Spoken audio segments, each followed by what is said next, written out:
Classes में आपका स्वागत है।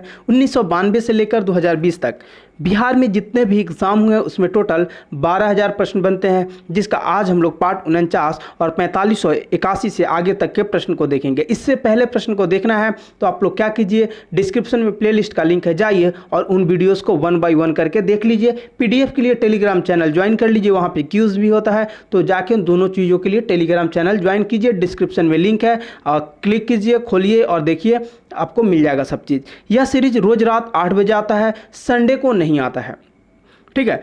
अब एक चीज़ और है, आपको बहुत कन्फ्यूजन होता है कि मैं इस सीरीज को किस एग्ज़ाम के लिए पढूं, तो मैं आपको इतना बता देता हूं, इंडिया का कोई भी एग्ज़ाम है जहां पे जीके और जीएस पूछे जाते हैं, उसमें अगर आप अपियर होने जा रहे हैं तो इस सीरीज से 60 से 70% प्रश्न आपको 100% देखने को मिलेगा। चलिए, आज का पहला प्रश्न है, भारत की जनसंख्या वृद्धि के संबंध में किस वर्ष को महाविभाजक वर्ष माना जाता है? तो कौन सा है? 1921 का। अगला प्रश्न है, नालंदा विश्वविद्यालय किस धर्म के ज्ञान का महान केंद्र था? तो बौद्ध धर्म का था। अगला प्रश्न है, किन्होंने 1943 ईस्वी में सुभाष चंद्र बोस को सिंगापुर में आईएनए बनाने में सहायता की थी? तो जनरल मोहन सिंह ने। अगला प्रश्न है, 1905 ईस्वी में बंगाल के विभाजन के समय भारत का वायसराय कौन था? तो लॉर्ड कर्जन था। अगला प्रश्न है, महात्मा गांधी की दक्षिण अफ्रीका से वापसी के बाद किस घटना के कारण उनको प्रसिद्धि मिली? तो चंपारण सत्याग्रह 1917 में हुआ था, उसी में। अगला प्रश्न है, 1923 ईस्वी में स्वराज पार्टी का गठन एक समूह के रूप में किस संगठन में से हुआ था? तो कांग्रेस में से हुआ था। अगला प्रश्न है, बरौनी तेल शोधक कारखानों की तेल शोधन क्षमता कितनी है? तो ये 33 लाख टन है, नहीं, ये 33 लाख नहीं, 6 मिलियन टन है फिलहाल, और इसको 12 मिलियन टन तक बढ़ाने का चल रहा है, ठीक है। अगला प्रश्न है, भारतीय संविधान की प्रस्तावना में किस संशोधन द्वारा समाजवादी एवं धर्मनिरपेक्ष शब्द जोड़े गए हैं? तो किसमें? 42वां संविधान संशोधन अधिनियम 1976। अगला प्रश्न है, भारत के संविधान में वर्तमान में कितनी धाराएं शामिल है? तो धाराएं बोलने का मतलब है कि आपको आर्टिकल, अनुच्छेद पूछा जा रहा है। तो चलिए, कितना है, ये छोड़िए, इसको काटिए। 448 आर्टिकल है, 12 अनुसूचियां है और 22 भाग है। तीनों चीज़ मैं आपको यहाँ बता दिया। अगला प्रश्न है, भारत ने सुदृढ़ केंद्र के साथ संघीय ढांचा का विचारधारा कहाँ से लिया है? तो कनाडा से। अगला प्रश्न है, अन्नामलाई इलायची की पहाड़ी और पालनी पहाड़ियाँ कहाँ पे मिलती है? तो अनाईमुड़ी में। अगला प्रश्न है, बृहत हिमालय अर्थात हिमाद्री के पूर्व छोर पर क्या है? तो नामचा बरवा है। अगला प्रश्न है, सुंदरवन क्षेत्र किस वन में आते हैं? तो संघनन मैंग्रोव वन में। अगला प्रश्न है, कैगा क्या है? कैगा क्या है? तो एक मैंगलोर के निकट है और यहाँ न्यूक्लियर विद्युत संयंत्र है, इसके लिए कैगा फेमस है। अगला प्रश्न है, छत्तीसगढ़ में सीमेंट उद्योग क्यों विकसित है? क्योंकि यहाँ पे चूना पत्थर उपलब्ध है। अगला प्रश्न है, कौन सी देशांतर रेखा बिहार से होकर गुजरती है? तो देखिए, जो देशांतर रेखा बिहार से होकर गुजरती है वो है 86 डिग्री यहाँ पे दिया था, लेकिन 83 डिग्री 19 मिनट से 88 डिग्री 17 मिनट तक जो बिहार का देशांतर रेखा है। ऑप्शन में आपको 86, 87 भी, 84 भी देखने को मिल सकता है। अगला प्रश्न है, अजातशत्रु के वंश का नाम क्या था? तो अजातशत्रु हिर्यक वंश के थे। अगला प्रश्न है, कौन से शिक्षक से बुद्ध ने महाविनिष्क्रमण के बाद सबसे पहले ज्ञान प्राप्ति का प्रयास किए थे? तो अलार कलाम एवं उद्दक रामपुत्र। अगला प्रश्न है, मौर्य वंश का अंतिम शासक कौन था? तो बृहद्रथ थे। अगला प्रश्न है, वह स्थान जहां महावीर ने पूर्ण आध्यात्मिक ज्ञान यानी कैवल्य की प्राप्ति किया था वो था जाम्भिक ग्राम। अगला प्रश्न है, और कोई बताइए कि जाम्भिक ग्राम में किस नदी के निकट उनको ज्ञान की प्राप्ति हुई थी? ये कमेंट करके बताइए। अगला प्रश्न है, अंग जनपद की राजधानी कहाँ थी? तो चंपा। ये याद करना बहुत आसान है। अंग क्या होता है, कहीं ना कहीं आपको चप जाता है, दब जाता है, तो उससे चंपा याद रख सकते हैं। अगला प्रश्न है, मिसिसिपी डेल्टा किस डेल्टा का उदाहरण है? तो अंगुलित या पंजक डेल्टा का। अगला प्रश्न है, वेनेजुएला जलधारा कहाँ है? तो दक्षिण अफ्रीका के पश्चिमी तट पर प्रवाहित होने वाली ठंडी जलधारा है। अगला प्रश्न है, विश्व के आधे से अधिक कहवा का उत्पादन कहाँ होता है? तो ब्राज़ील में होता है। चलिए, आप में से बहुत दोस्तों का एक चीज़ होता है कि सर ये किस बुक से कराते हैं? तो मेरे पास स्पार्क्स का वन लाइनर है, आप वहाँ से ले सकते हैं। अरिहंत मिलता है, स्पीडी मिलता है, किसी भी का मिलता है, आप लेके वहाँ से कर सकते हैं। अगला प्रश्न है, अलाउद्दीन खिलजी के आक्रमण के समय चित्तौड़ का शासक कौन था? तो राणा रतन सिंह थे। अगला प्रश्न है, मुगल प्रशासन में मुख्य काजी क्या था? तो मुख्य न्यायाधीश हुआ करते थे। अगला प्रश्न है, भारत में मुगल वंश का संस्थापक कौन था? तो मुगल वंश का संस्थापक बाबर थे। अगला प्रश्न है, स्वामी दयानंद के द्वारा आर्य समाज की स्थापना कब की गई थी? 1875 ईस्वी में। अगला प्रश्न है, थियोसॉफिकल सोसाइटी की स्थापना किसने की? तो देखिए, थियोसॉफिकल सोसाइटी की स्थापना किसने? तो वोलावेट्स्की। सिर्फ एक नहीं, दो लोग और हैं। एक है हेनरी स्टील ओलकोट और दूसरा है विलियम जज। ये यहाँ पे होना चाहिए था, गलती से यहाँ पे लिखा गया है। अगला प्रश्न है, 1850 ईस्वी में भारतीय राष्ट्रीय कांग्रेस का प्रथम अधिवेशन किस स्थान पे हुआ? तो बंबई में हुआ था। अगला प्रश्न है, 1857 ईस्वी का विद्रोह सर्वप्रथम कहाँ आरंभ हुआ? तो कहाँ पे? मेरठ में हुआ था। अगला प्रश्न है, गीता रहस्य पुस्तक की रचना किसने की? तो बाल गंगाधर तिलक ने। अगला प्रश्न है, गौतम बुद्ध का जन्म कहाँ हुआ था? तो लुम्बिनी में हुआ था।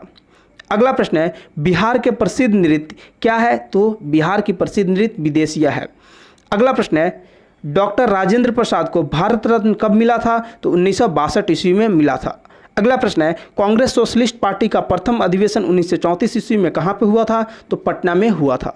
अगला प्रश्न है, रजत रंगनी पुस्तक के लेखक कौन है? तो कल्हण है। अगला प्रश्न है, अजातशत्रु के शासनकाल में प्रथम बौद्ध संगीति का आयोजन किस नगर में किया गया था? तो राजगृह में। अगला प्रश्न है, अर्थशास्त्र नामक पुस्तक के लेखक? तो कौटिल्य, चाणक्य, विष्णुगुप्त। ऐसे याद रखेंगे। अगला प्रश्न है, पृथ्वीराज रासो नामक पुस्तक के लेखक है? तो चंद्रवरदाई। अगला प्रश्न है, खिलजी वंश के प्रथम शासक कौन था? तो जलालुद्दीन खिलजी।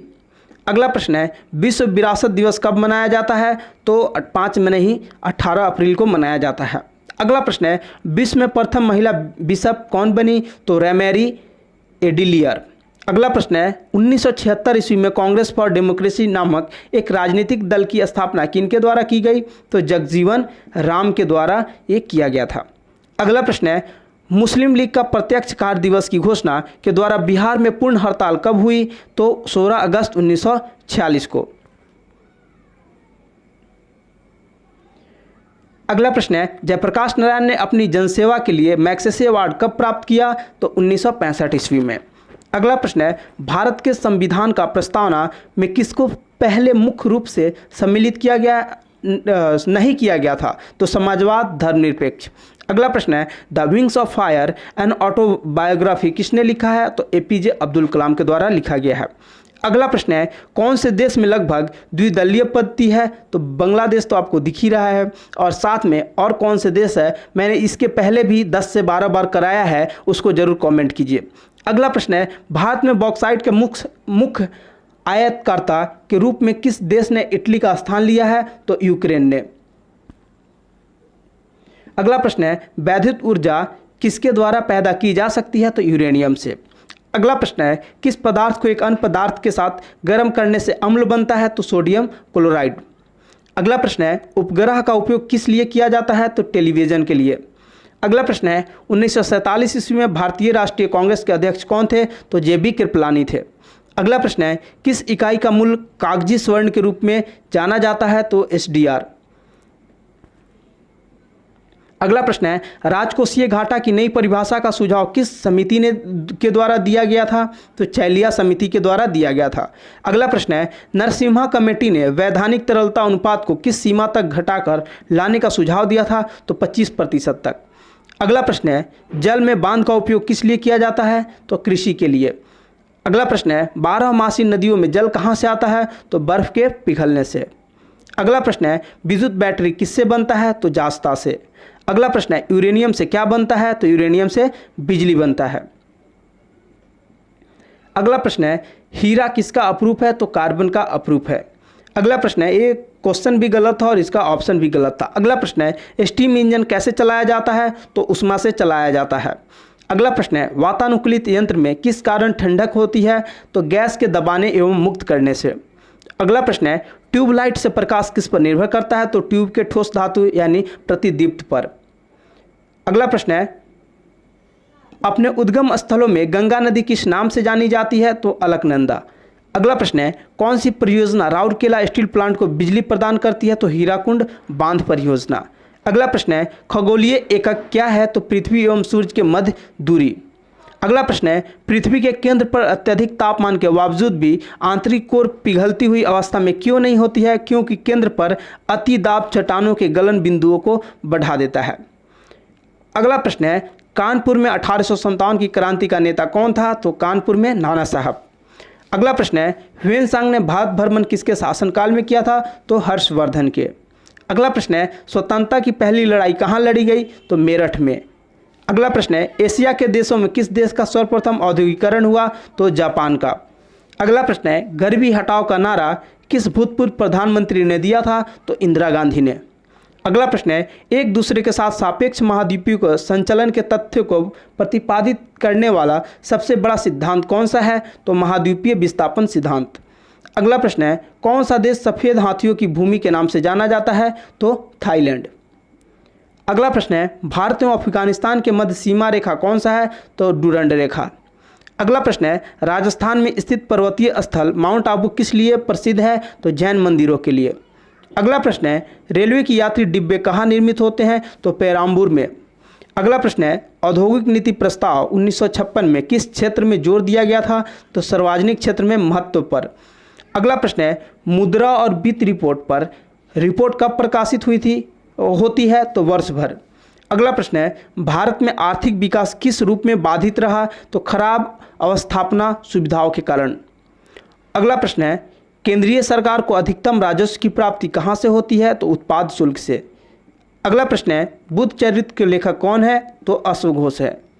अगला प्रश्न है किस पाल शासक ने बौद्ध के लिए प्रसिद्ध विक्रमशिला विश्वविद्यालय की स्थापना की? तो धर्मपाल ने। अगला प्रश्न है भारत के साथ व्यापार करने वाले प्रथम यूरोपीय कौन थे? तो पुर्तगाली थे। अगला प्रश्न है खजुराहो के मंदिरों का निर्माण किसने करवाया था? तो चंदेलों के द्वारा किया गया था बुंदेलखंड के। अगला प्रश्न है भारत का प्रथम वायसराय कौन था? तो लॉर्ड कैनिंग। अगला प्रश्न है मौलिक कर्तव्यों को क्या नहीं प्राप्त है? तो किसी भी तरह का विधिक स्वीकृति। अगला प्रश्न है पंखे की रफ्तार किस पर निर्भर करती है? तो वोल्टेज पर। अगला प्रश्न है आधुनिक टेलीफोन किसका उपयोग करता है? तो रेडियो तरंगों का। अगला प्रश्न है घड़ी के समय किससे नापा जाता है? तो क्वार्ट्ज क्रिस्टल द्वारा। अगला प्रश्न है शीशे का उपयोग किस लिए किया जाता है? तो प्रकाश संचारण हेतु। अगला प्रश्न है मलेरिया कौन से मच्छर के काटने से होता है? तो पैरासाइट वाले मच्छर। अगला प्रश्न है पोलियो की बूंद कितनी उम्र तक दिया जाता है? तो 5 वर्ष तक। देखिए ऐसे ऐसे प्रश्न भी आते हैं और जिनके सेट में ऐसा रहता है उनके लिए समझिए गॉड गिफ्ट है सब। अगला प्रश्न है राज्य के नीति निर्देशक तत्व प्रत्यक्ष किससे संबंधित है? तो प्रस्तावना से। अगला प्रश्न है संघ के कार्यकारिणी कर संवैधानिक प्रमुख कौन है? तो राष्ट्रपति। देखिए ये प्रस्तावना से जो राज्य के नीति निर्देशक सिद्धांत है ना, इसका मतलब क्या है कि हम लोग एक कल्याणकारी राज्य की स्थापना करेंगे। और कल्याणकारी राज्य की स्थापना कहाँ से होगा? तो राज्य के नीति निर्देशक सिद्धांत से होता है। चलिए अगला प्रश्न है क्या राष्ट्रपति एक मंत्री विशेष को हटा सकते हैं? हाँ, केवल जब तक प्रधानमंत्री सलाह देते हैं। अगला प्रश्न है जब उपराष्ट्रपति राष्ट्रपति का पदभार ग्रहण करता है तो क्या होना चाहिए? राज्यसभा का अध्यक्ष का पद खाली अवश्य रहना चाहिए। अगला प्रश्न है वित्त के संदर्भ में संविधान ने बंटवारा किस पर छोड़ा है? तो वित्त आयोग पर। अगला प्रश्न है ग्राम सभा का सदस्य समानता कौन होता है? तो संबंधित ग्राम में समस्त मतदाता। अगला प्रश्न है पंचतंत्र के लेखक? तो विष्णु शर्मा। अगला प्रश्न है भारत के संघ में सिक्किम एक नया राज्य किस संशोधन एवं किस अधिनियम के तहत हुआ? तो 36वां संविधान संशोधन अधिनियम 1975 द्वारा। अगला प्रश्न है शीर्षक स्वतंत्रता का अधिकार में कौन सा अधिकार सम्मिलित नहीं किया गया? तो विवेक की स्वतंत्रता। अगला प्रश्न है विश्व खाद्य कार्यक्रम का मुख्यालय कहाँ है? तो इटली में। अगला प्रश्न है यदि महालेखा परीक्षक त्यागपत्र देना चाहता है तो वह त्यागपत्र किसको संबोधित करता है? तो राष्ट्रपति को। अगला प्रश्न है सामान्यतः समस्त महत्वपूर्ण निर्णय किसके द्वारा लिए जाते हैं? तो कैबिनेट के द्वारा लिए जाते हैं। अगला प्रश्न है एक धन विधेयक और एक वित्त विधेयक में क्या अंतर है? तो वित्त विधेयक को राज्यसभा के द्वारा प्रभावपूर्ण ढंग से अस्वीकृत किया जा सकता है जबकि धन विधेयक को अस्वीकृत नहीं किया जा सकता है। अगला प्रश्न है भारत में प्रधानमंत्री के कार्यकाल की अवधि कितनी है? तो 5 वर्ष अथवा जब तक प्रधानमंत्री लोकसभा का विश्वास प्राप्त किया रहता है। अगला प्रश्न है, किस ओलंपिक में राजवर्धन सिंह राठौर ने पहला पदक जीता था? तो एथेंस ओलंपिक 2004। अगला प्रश्न है, नियंत्रक और महालेखा परीक्षक किससे संबंधित है? तो लेखा समिति से। अगला प्रश्न है, एक विद्युत चुंबक की शक्ति कैसे बढ़ाई जा सकती है? तो धारा को बढ़ा करके। अगला प्रश्न है, एक सेल का ईएमएफ क्या है? तो अदिश राशि होता है। अगला प्रश्न है, यह सलाह नहीं दी जाती है कि एक साथ अनेक वस्तुएं उपकरण को एक ही प्लग बिंदु से जोड़े, क्यों? क्योंकि क्या होता है? क्योंकि धारा में कमी होती है। चलिए आज के लिए हम लोग इसको यहीं पे ब्रेक लेते हैं और मिलते हैं कल मॉर्निंग के वीडियो में BSSC के मॉक टेस्ट 70 में।